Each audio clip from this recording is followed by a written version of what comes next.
Welcome back to season 1 of Snubs and Dubs, where we're talking the snubs and dubs of the 69th Academy Award for Best Picture. I'm your host, Kyle Tobias, and as always, I'm joined by my co-host, Jason Miller. Jason, welcome to the final bonus episode of season 1. The Ed-pisode. the final bonus Ed-pisode. Were you sitting on that? Were you waiting? Yeah, like seconds ago. Yeah. As you started talking, I'm like, wait, episode. Ed, wait a minute. We can combine forces. So, Jason, you came up with a great idea for our final bonus episodes of a season where we take a break from the acclaimed and the noteworthy, and instead we look at the worst rated movie of the year. For 1996, that movie is Ed. Yeah, I regret this idea immensely. This was a terrible idea. We both had not seen or heard of anything Ed related before. Thank God. That's just straight brain rot. If you knew what 1996 Ed, if you've heard of this movie beforehand, you need help. You need assistance with something in your life. Well, it's funny because I texted Molly and she was like, oh, well, what are you guys doing this episode on? And I was like, well, we're doing Ed. She's like, oh, yeah, I've seen that one. What? I was like, when did you watch this and why? That's a massive red flag. Yeah. Who's seen Ed? I don't know, really. And who's going to listen to this episode seeing the title of the movie we're talking about? But anyways, whoever is listening, I think you're in for a hell of a show because we are hot off the press of Ed. We literally just stopped watching it seconds ago. So I think we are primed and ready to go. I also have a plethora, one could say, of interesting and scathing facts about Ed.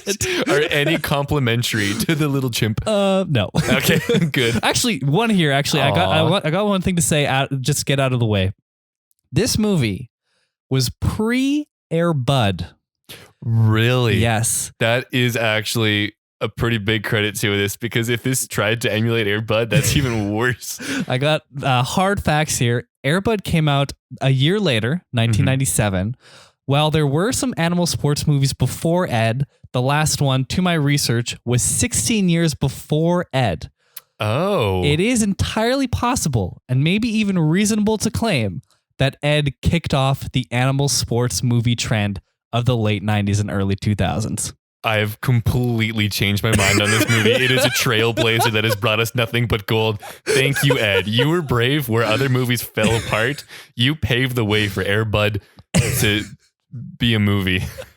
I mean, the Air Bud franchise is really kind of where a bulk of those movies lie. Yeah. However, there is most valuable primate, MVP, and also most extreme primate, MXP. No. So those are all things that are post Ed. So Ed, definitely a trailblazer in some capacity. In something for something.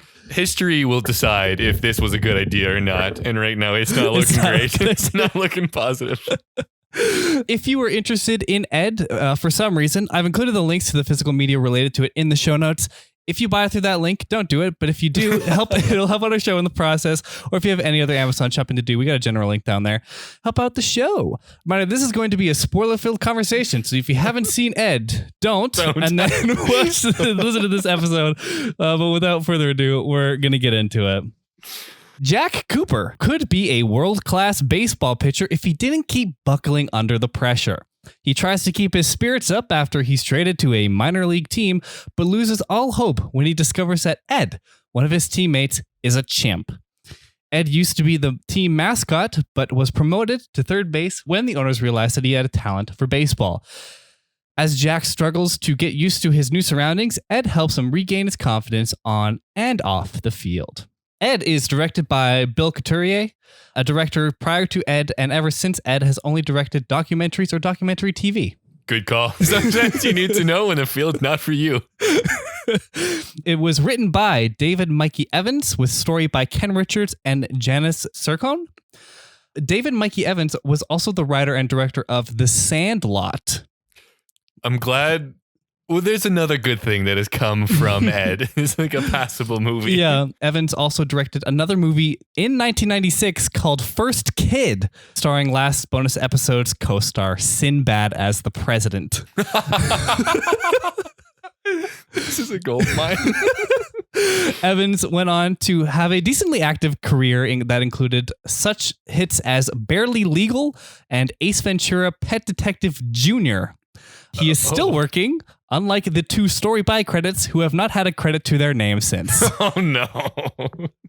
I want to now watch every movie that's in the extended Ed universe. Every like project that's tangentially related to Ed, I need to consume now. It's a whole new podcast idea. It stars Friends star Matt LeBlanc as Jack Deuce Cooper, Jay Caputo and Denise Cheshire as Ed the Monkey, Gene Ross as Red, Paul Hewitt as Bucky, Jane Brooke as Lydia, Bill Cobbs as Tipton, and Jack Warden as Chubb. It has a runtime of 94 minutes and not a minute longer, and it released on March 15th of 1996. Jason, what did you think of Ed? Whoa, I don't know if thoughts are something you can possibly have on the piece of media that we just consumed. Holy, this was bad. Yeah. You know what? I think if I had to sum it up in one 3-letter word, this movie was bad. What are your thoughts on Ed? Yeah, it was pretty bad. Except, like, there was moments that I'm gonna remember. Like, even we against stopped, your will. We stopped like 20 minutes in to eat dinner, and in that 20 minutes, there was one line where Matt LeBlanc says, "Fuck, I can't even say it." He says, "Fuck." Matt LeBlanc, You do it. while Ed is destroying his apartment, Matt LeBlanc closes the door and says, "I'm gonna spank that monkey." And you have to assume this entire movie was written around that one line. It's like somewhere along, okay, it was either a mob connection where Matt LeBlanc owed a lot of money to some really bad people, and to get out of it, he had to agree to write a movie where the line, "I'm gonna spank that monkey," is set. And this is the result of that. And then they just added 90 minutes of content around that line. And that line and him saying it, the framing has just been ingrained in my brain. He's quiet for like 2 seconds beforehand. And you have to assume he was like just channeling the strength. Because the way he says that line, it's like he's looking off camera to his entire family being held at gunpoint. Matt LeBlanc, he has to spank that monkey. They're getting it. Oh, fuck. There's a couple lines in this that really sit with you. There was at one point the coach, I think he had just decided to put Ed in for the first time, and he says something like, "Well, I'm ready to die now." But with the sincerity, like it's actually a pretty good chance of happening. Yeah. Okay, real quick. Okay. So in your plot synopsis, I think they had it wrong. Because he never got traded to another team. I was going to say, when Matt I read LeBlanc that, never did. I did not proofread this, so I just copied and pasted from Rotten Tomatoes. I don't think anyone at Rotten Tomatoes watched the movie to give that synopsis because it's not correct. Yeah, because literally, when was he traded from a minor league team? No, he tried out for one. Yeah. Made like the initial squad and then is playing on that team for the entirety of the movie. Yeah. And the question is if he's going to get cut or not. Maybe traded was not the right word. Maybe just like signed to a major league team or picked up. Yeah. I don't blame them. That if someone just like looked at the cover, said, "Fuck no, I don't make enough money," and then took a stab at it, I respect that. It's absolutely just shit out the synopsis. Just like, whatever. No one's going to tell. Yeah, they're going to stop reading after Matt LeBlanc anyways. Their mind's going to be a little preoccupied wondering how he got there. I got some Matt LeBlanc movie stats later on that we will review. There's also one moment that's stuck in my head after watching it, but it's a stupid moment where the coach like goes to like tip his drink and like he like stops drinking it but keeps pouring it and just like quickly because a player comes in to be like, "Oh, Deuce isn't here for the opening lineup. You better put me in, coach." And then he goes to check his watch, but he had unscrewed the top of his drink and then just spills it. It doesn't matter though. it was just a little bit of some slapstick comedy. Yeah. He spilled a little yogurt on his uniform. And like a little go-gurt getting ready to go. And now it's just down the front of his pants. This movie like relied heavily on slapstick comedy. Yeah. And it leaned so hard into sound effects. Like whoever everything was juiced to hell. it was Every time someone walked, it's like they had 3 sheets of sandpaper rubbing back and forth. Like every single sound was and every time, juiced. it was somebody like would bonk somebody would be like boing, or like a whoosh. Just every time. It's like they couldn't afford like a real soundboard, so they had to buy one that has like one version of every sound, and they had to pre-owned use one from a carnival. they just had to cut noises from that. Yep. Oh fuck. I do have a brief synopsis that I just shamelessly stole from Wikipedia Yeah. that I'm going to read through here just so we get the whole scope of this movie out and you can cut it at any time. Okay. In Santa Rosa, California, Jack Deuce Cooper, played by Matt LeBlanc, is a farm boy who arrives at an open tryout for the Santa Rosa Rockets minor league baseball team. He makes the team after blowing away the scouts with his rocket arm, as well as having a strong training camp. Deuce also befriends a chimpanzee, Ed, after being told the chimp is his new roommate/teammate. After they move into their apartment, Deuce develops a relationship with his neighbor, Lydia. Also, Ed becomes very close to Lydia's daughter, Elizabeth. Deuce's game really begins to take off as well as Ed and the team become league contenders. Deuce's coach, Chubbs, thinks Deuce can be an MLB All-Star starter if he keeps his head on straight. There we go. Fuck. Already, this is skipped. Yeah. Like, this is really We're bare like bones. 66% of the movie down. That was incredible. I want to say that I've never seen a more shoehorned love interest than my this God. movie. I was thinking because that. Lydia gets like a cameo before she's introduced as the love interest. She's like a waitress, a server at the restaurant across the street. It'll never come back because it doesn't matter. She never works there again. Maybe she's just hanging around. I don't know. But then she just like, after you initially run into her, it was a weird scene because she's serving a guy a sandwich, and then someone cranks a baseball out of the park because Cooper threw a crappy pitch. The guy home runned it. And then it hit the window. And then the dude hit the sandwich into Lydia, and somehow Lydia knows that Cooper fucked up that pitch.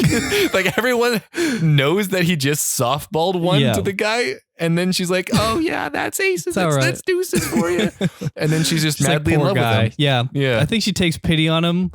But like this to me, it like when they were at the carnival and like just like about to kiss with that monkey stuffed animal just staring deathly into the camera. Like it was stuffed with a human being inside. Like the actual monkey of this movie. I thought I had flashbacks to Happy Gilmore. How like that romance was completely shoot in because like he takes her out, and obviously the Lydia is apparently into him because they live in the same apartment complex, I guess. Well, they're both hot and they live in the same postal code. So that means they should fall in love and marry. Yeah. This, I have another tangent. I'll get to that later. But like, but then they just like, they go to the carnival, they start kissing, and then, you know, he's good now. He's a good pitcher now. Yeah. That's all I needed was a little smooching. Yeah. That's all the guy required. This movie, I think, really wants to be like racist and homophobic, but then like doesn't. It doesn't. It pulls back every time. And then like, cause she's like, the daughter's like, are you gay? And he's like, what? And she's like, not that that's a bad thing. And then they just keep going on. And then there's like they called the pitcher Taco, and he's like a Mexican guy. I guess it's hard to tell. And then he just speaks Spanish after that, just to remind you that that's why it was a mean comment to say. Yeah. And then like, there's a whole moment where they're putting Ed into the game, and the umpire, who is like a really tall black guy, he's like trying to argue that baseball is everyone's game. And it's like this really big, you know, awesome moment to get a monkey into the game. Yeah. And they also, I think, try and do another gay joke in there because they say like, I can't remember the line. It was like, there's nothing in the rules about like you have to be a homo sapien to play. And then it'd be like a homo what now? Yeah. And Ed unbuckles a guy's pants and pantses him at the base. Yeah. The what's the guy's name who announces, the announcer? I don't know, whatever. He like ogles for a quick second, but it's very brief. So like I don't know. It was weird. It was fucking weird. Know how to make a joke though, so it's just gonna kind of throw things. And also in that entire section that like Wikipedia just completely blew by, but there's like this conflict between Ed and Cooper, Deuce, whatever his name is, and Deuce per. Yeah. And like that just like completely flips only after he like starts kissing Lydia. Yeah. That's basically when it changes. I think. Well, yeah, and that's a lot of the movie. A large part of this movie is him and the monkey fighting. Yeah. Like a lot of monkey and Matt LeBlanc fighting. But then because he babysits Lydia's kids so they can go get their smooch on at the carnival, suddenly now they're best pals. Yeah. Oh, and they also, after Cooper doesn't get cut from the team, they share a moment where they cross streams in the bathroom. That was weird. That was really fucking weird. Because why did you need to put that in? It was just silence. And they're both peeing. But then like Ed just starts making noises like he's getting into this. He like inhales the smell of their combined urine. And afterwards, no one washes their hands and no one flushes. Oh, just gross. Anyways. But after the owners sell Ed to make a buck, Deuce takes matters into his own hands and goes to find Ed, only to see him being tortured by a pair of goons. Deuce saves Ed, but Ed escapes and finds a truck of frozen bananas and doesn't realize he is stuck inside the trailer, which is ice cold. Ed ends up in the hospital from almost freezing to death before the final game of the season, and Deuce questions his own ability to continue playing without his best friend. Deuce ends up playing and struggles right off the bat, but when Ed, Elizabeth, and Lydia arrive at the game together, Lydia was already there, I think. Deuce turns up the heat, and the Rockets take the championship. Deuce eventually gets called up to the Dodgers. I guess that happened. I know that he was like, I want him in LA by tomorrow. But that was kind of brushed over. Who cares? He made it to the majors. We're about the relationship between him and Lydia and the monkey now. That's all we care about. Is in the end, Ed, Deuce, Lydia, and Elizabeth then become a family and live happily ever after. Aw, I think. Thanks, Wikipedia. Thanks. So did Ed also get sent to LA? Did he? See, I don't know, because I think he stopped playing baseball. Did Ed retire? I think he might have retired. Yeah, I had a near-death experience, and that was it for him. I looked it up because I was curious, like what temperature those trucks might be at, because it's a frozen banana truck. Yeah, like minus 14 Celsius. Oh, how it wasn't even in there for very long. No, like maybe 10 minutes in minus 14, and he almost died. I don't think like why didn't they just? Not that I'm advocating for monkeys being entered into a car crash, but wouldn't that make a better scenario? A more enthralling No, because he needed him to come back. But he didn't do it. Yeah, he didn't play, actually. He didn't play. Right. Yeah, he could have just like woken up and limped over and it would have been the same effect, but just like knock him unconscious or something. Not like, he got too cold. Old Ed was going to expire from the cold from 10 minutes at a brisk temperature. You know what I think they wanted to do? What? Because there's a brief moment of torture. Mm-hmm. And they're like zapping this cage with electricity. Yeah. I wonder if they wanted to do it where they tortured Ed like severely. And then Jack takes him to the hospital after beating up the guys and getting him out. Probably. And so they wanted Ed to get to the hospital at some point. Yeah. And not play the game. But I think they probably didn't want to go too far into the animal cruelty route. Yeah. Because this is supposed to be a kid's movie where they say shit and, you know, all that other son stuff. of a bitch. Yeah. Yeah. So maybe they changed that to be like, oh no, they do a little brawl, they get out. Yeah. And then, you know, more shenanigans. He gets stuck in a frozen banana truck. And then, I don't know, he passes out. He's just so cold, little man shivering. It's so stupid. This movie had no idea what it was trying to be. Yeah. I think it wanted to be like a Happy Gilmore-esque style, like kind of grown-up comedy. Yeah. But also it wanted to be a kid's movie with slapstick stuff, and then was just bad at both. But still had swears in it. And they weren't necessary swears. No. You could have been like, son of a gun. Especially because we've set up that character, because Chubbs is the one that says it. he has these weird like sayings that he goes says with. wild shit all the time. Yeah, no, like just completely nonsense like sentences. Why does he say the classic "son of a bitch" when he's been saying like "chop off my leg and call me shorty" for the entire movie? Especially because it's a celebratory. Well, son of a bitch. Makes no sense. Okay, let's talk about this monkey costume. It's haunting. It's gonna stick with me longer than anything in my life that I want to have with me will stay. When I am old and dying and my memory slips and I can't recognize those around me who I love, and I don't know my own name, I don't know where I am, I don't know how old I am, all I'll remember is that fucked up monkey costume from Ed. It's just one of your core memories. It's a core memory, yeah. It's the only core memory. It's slowly like taking over the other ones, and now every time I try and think of a formative memory from my childhood, everyone's in an Ed monkey costume. Spread. And they got use out of that costume. They shot ice cream through its nose and covered its face. Either they had hundreds and didn't care, or they had one really disgusting monkey costume that two people had to share. What was that noise?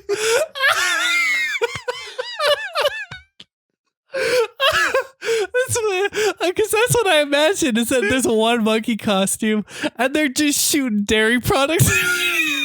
Why is there dairy? Why is he eating dairy in every scene? That's why he should have been in the hospital. He just kept eating dairy. Is that good for monkeys? Can monkeys eat dairy? I don't know. Can monkeys eat ice cream? Actually, it was an earlier result than I was expecting. Ice cream is hardly an appropriate food for a monkey. Oh, no. Great. Okay. Well, Elizabeth definitely killed Ed, and Ed's the rest of it is just a dream. Ed has died. Ed the monkey is deceased. That's why he ended up in the hospital, not because of minus 14 degrees. He just ate gallons of milk.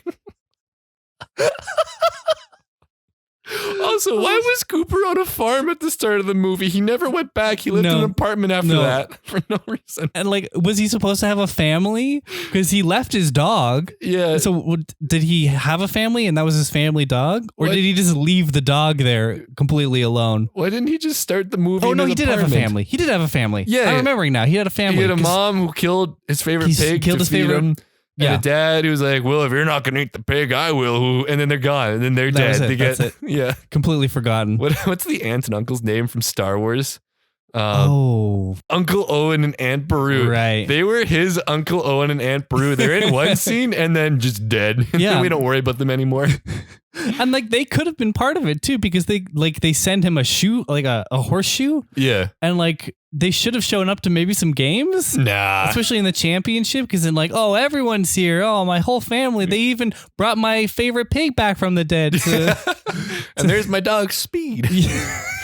But literally, like they feed him. They either didn't need to ever be there in the first place. No. Or it just could have continued to be there. I don't know why he moves out off screen for no plot development reason. Mm-hmm. Fucking weird. I guess just to be close to the team. I don't know. I guess so. Let's not explain. Why even start him there? Whatever. It's Ed. Where are we in the plot summary? Are we done? That's it. Ed's over. Ed swinged into the sunset on a swing set dangerously attached to the back of a truck. Yeah. Also, they live in an apartment complex that has like a sandbox and some play equipment. Mm-hmm. And there's a young girl there. She's part of the movie. There's a young child who lives in this like apartment complex. So it's safe to assume that this swing set was for like communal apartment needs. Yeah. And then they just take it. And they just, in the dead of night, go and detach the swing set. Yep. And the next morning, all the other kids are going to wake up and just like, what the fuck? First they take our pet monkey and now our swings. Yeah. And then the headline will be MLB superstar Jack Cooper steals swing set out of apartment complex. Talk about a swing and a miss. Oh my God. That's great.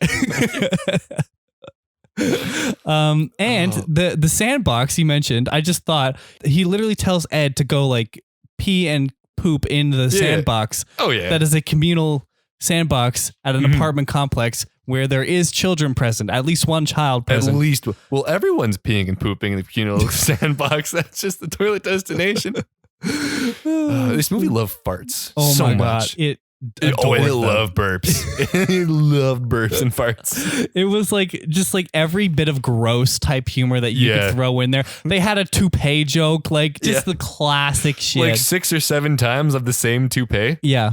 Oh, but the son of the owner was by far my favorite part of this movie. Yeah, he like kind right of Nicolas Cages it. Yeah, but like in a really fun, fresh way. I want to see this goofy character who delivers lines like an absolute madman in every movie. He should have a role. Because right off the bat, he like comes to the coach and he's like, "What are you gonna do about it?" He just drops the fattest. He eats up that entire line, chews on it for a couple minutes. Oh, what are you going to do about that? Oh my God. This character's bizarre, and I loved him. He was incredible the whole way through. I want to see that guy do more. And his assistant had like lines, but all of his lines were just the same lines as like the guy did, just echoing it. Whoever came up with that idea of the son of the owner and the assistant to the son of the owner, that was actually really good. I really had fun with that. The rest of the movie sucked. And of course they have to give conflict by like selling Ed at the end, just so that he can get tortured, come back, and then blah blah blah at the end. But like they're just like weak conflict. Overall, and they have like a rivalry between Deuce and like the other pitcher, which does not matter at all. No. They don't really hate each other that much, and they're only lightly mean to each other. And then like the other pitcher just never gets to play, so it's too bad for him. Like one is just like a really dumb caricature type person who's like literally doing cross eyes on the field and just like making monkey noises to Ed all the time. Yeah, and they'll just like cut to him being like, huh? In like scenes that he didn't have dialogue. Surprised when like they were in the middle of like the big kiss between whoever those two people are. I forget the names already. Cooper and Lydia. Cooper and Lydia. It just didn't have like him like popping like, dude. This movie's weird.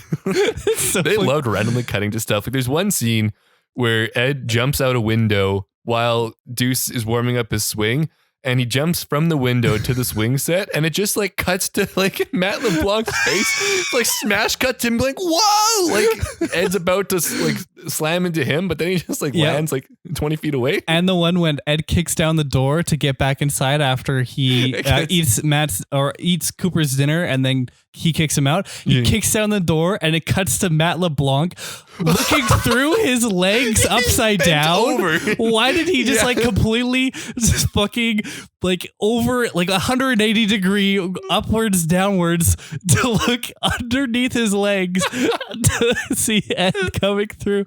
You could have just cut to him turning around. Could have just turned around. Or you don't even need the reaction shot. We just needed we needed Matt LeBlanc's ass and his face in the same shot for at least one point of this movie. This fucking movie, dude. Ed. Oh, fun. Well, what do you think the general consensus was for critics and audiences for this movie? Everyone hated it because it's a dumb, stupid movie.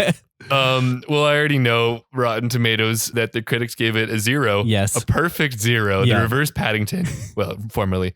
And the people, the dumb idiots out there gave it a 22. Yeah, 22% audiences, 0% critics. I can't believe 22 people saw that. Like, this is an acceptable piece of literature. We want more of this. We want to see this happen again.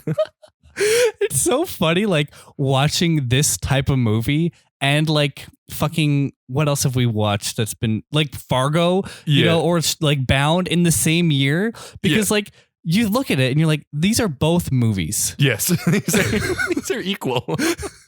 But one has a monkey that farts and pees and smells urine and shoots dairy out of his nose. He gets waterboarded by 2 liters of milk every morning. And people just start pouring dairy down his throat. And one is like a just fucking masterful story in cinema. It has interesting characters. It has action. Matt LeBlanc is the worst action star of all time. He has one fight scene and he does not sell it. It's not good. We didn't mention one bit, but you pointed out. Oh, yeah.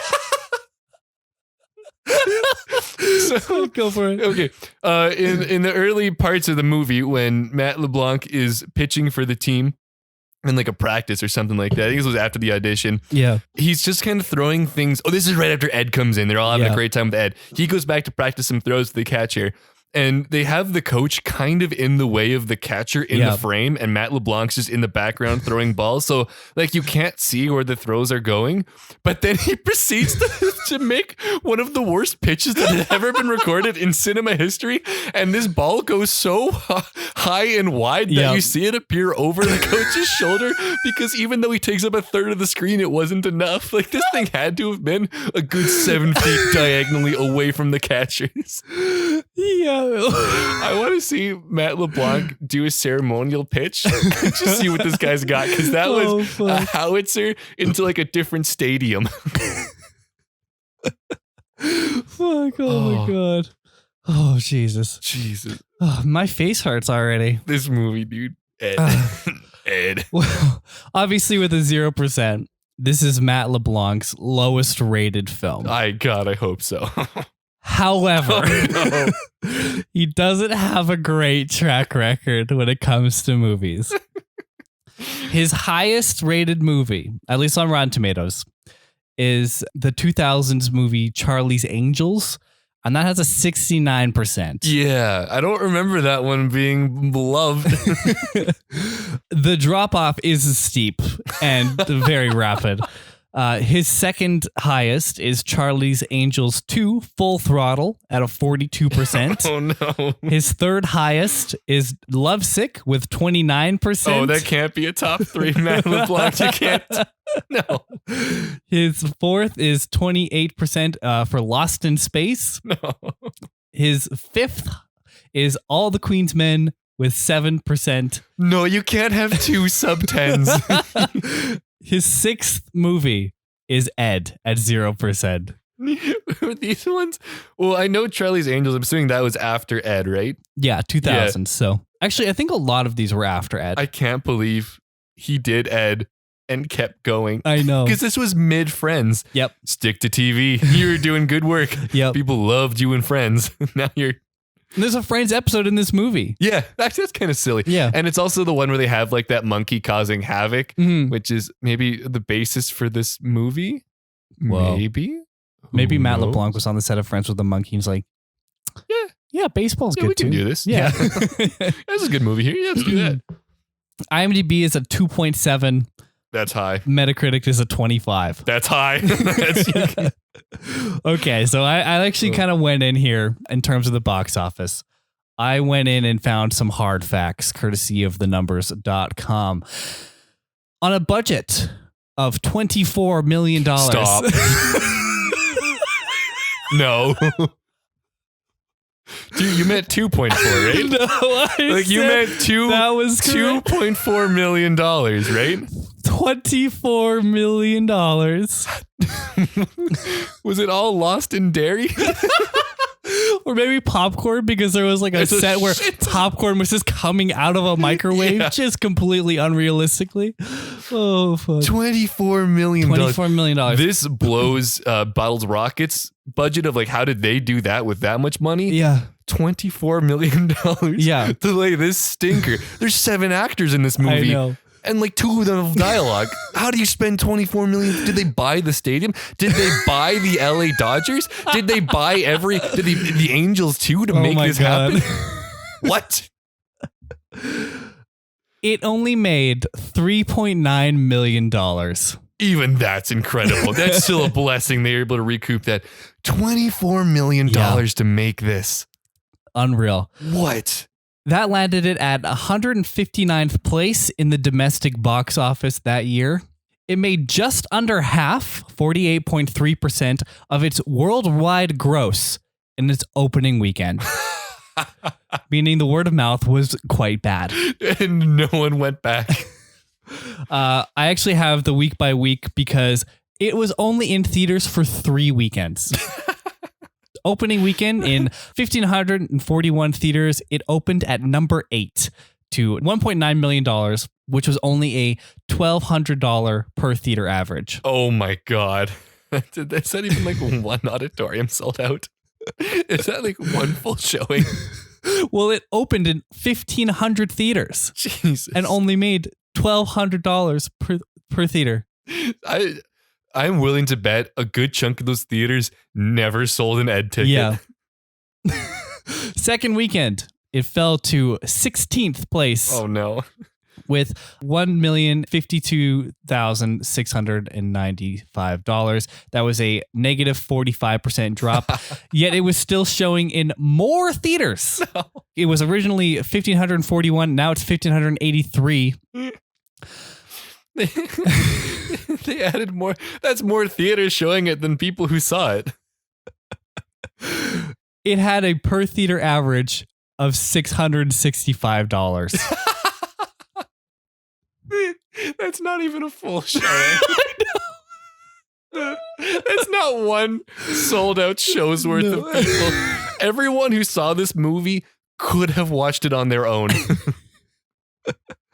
That brought its total to $3.4 million. And its third weekend, it came in 31st place. It made $191,000. That was a negative 82% drop. It was also now only in 375 theaters with a per theater average of $510. The only time that it had a higher per theater average than the number of theaters it was in. Jesus Christ. So, yeah. I can't believe there was 30 other movies out. And to lose to all of them is really spectacular. Yeah. Oh. And that was 3 weeks and it was dead. And it was dead. Yeah. That's wow. Ooh, that's about the shelf life of milk. So Do you got a rating for this movie?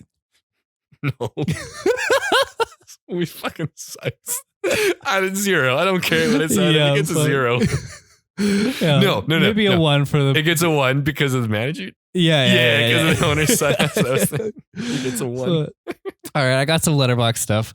I actually got some hefty ones. People kind of went in. Why? I don't know. It's funny though. All right, here's a 5-star review by Davis.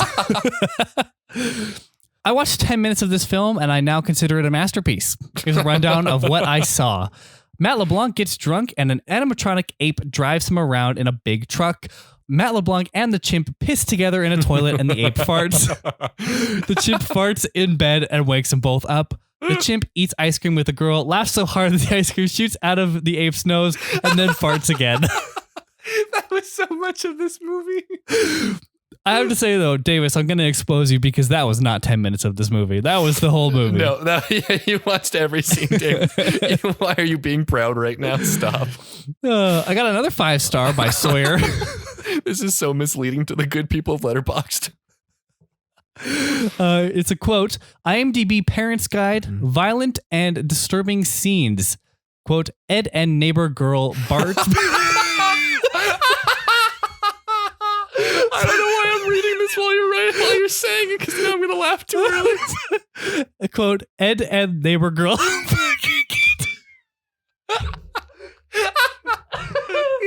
Okay, let me So stupid. Let me take a step. It just says Ed and neighbor girl burp and fart.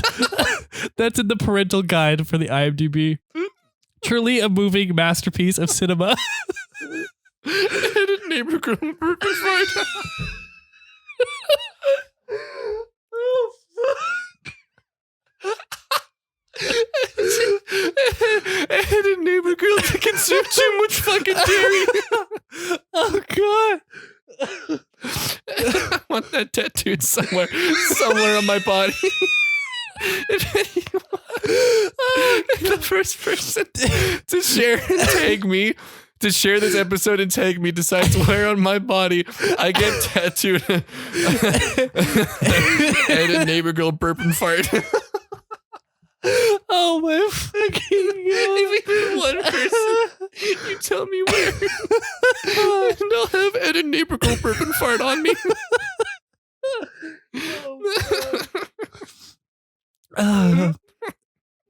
All right. Okay, I got 2 more. This is a half star, so bringing it down to earth. Yeah. This is by Gabe. If you want to watch this movie because you think it's the, quote, kind of enjoyable, terrible movie that you can laugh at with your friends, it's not. I went into this piece of shit thinking I was about to die of laughter at how bad it was.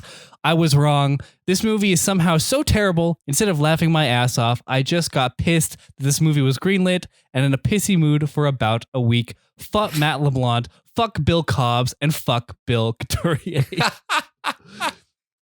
Gabe came out of this with some rage. Gabe, we feel you. The key is you need to make a podcast episode about it afterwards, and then you can have a really, just a lively time. Because this movie, I was fucking sucked to watch, but now that we can just slam it, it feels good. Times. Okay. Awards. Yeah. No Academy Awards. No.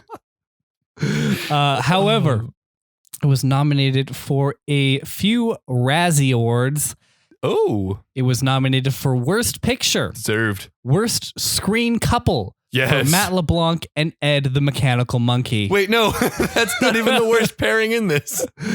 It was also nominated for Worst Screenplay. Yep. And Worst New Star.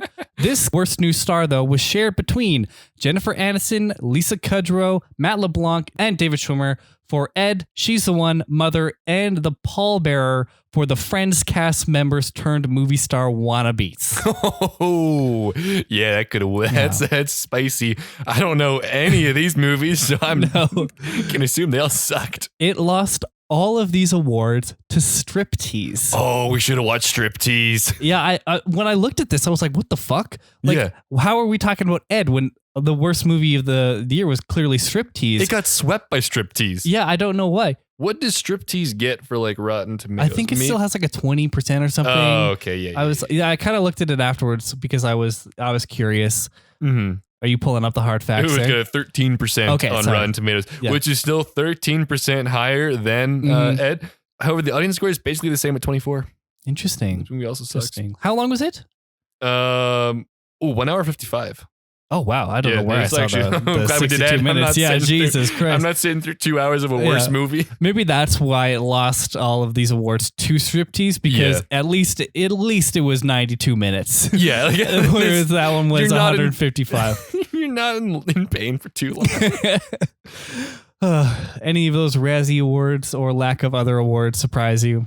I mean, like, I would have to witness Striptease to understand how it could sweep, but I am shocked that it didn't win all of those because, oh God, it must have been a tight competition. You know, we've gone on long enough already. I actually only have 2 interesting facts because the interesting facts section of IMDb was slim. Ed the chimp is actually, quote, just a guy in the suit, according to Matt LeBlanc, with a mechanically controlled head. The head made so much noise that all the dialogue in the scenes, which included the, quote, chimp, had to be redubbed in post-production. I was wondering why there was so much dubbing in this movie because they don't hide it very well. No. The sound editing on this is fucking bizarre. So you know when it's an overdubbed line because like it's just so powerfully cut in. Mm-hmm. And lastly, Texas Rangers second baseman Mark Mclemore, longtime friend of Matt LeBlanc, spent time during offseason teaching LeBlanc how to look and play like a Major League Baseball player. What a waste of time. I will say he did have actual pitching stance and he threw it. When you looked at him and you ignored where the ball went immediately after leaving his hand, he looked like a pitcher. He had that part down. This guy couldn't throw for shit though. Oh, fuck. Oh. Do you have anything else to say about Ed? No. Yeah. Okay. I will say one more thing. Ed drank milk at a Santa on Christmas level. There's so much fucking dairy in this monkey. And the movie opens with a cow being milked. Yeah. What the fuck? This is all about big milk. There was a sign in the baseball stadium. I saw it. It said milk. What the fuck? Kyle, I really want a big old glass of milk right now. Uh-oh. Oh, fuck. Do you have any more thoughts on Milk the movie? No. Oh, we'll stop milking this movie for all it's worth. I want to thank you all for listening to the last bonus episode of season 1. As always, you can find us everywhere on social media at Snubs and Dubs. That's on Instagram, Twitter, Facebook, Letterboxd, etc. We're also on Good Pods, so make sure to check us out there and join our official Discord. We would love to hear your thoughts on this movie or your pain, the pain you experienced from this movie or from this episode. So please send us a tweet or message with a question, recommendation, or anything else. Make sure to tweet at Jason to tattoo neighbor girl burp and fart. So that he can tattoo it to his body. And find me on Twitter, at Jason on Twitter, at Clouds Bison, and at Windy_Mills. Of course, all those links are going to be in the show notes. Make sure to leave a 5-star review, then share the show, then check back at our normally scheduled Monday time for the season 1 finale. Can't wait for you guys to hear that one. Yeah. Thanks for listening. That's a wrap. Bye. Bye for now. And a neighbor girl burp and fart.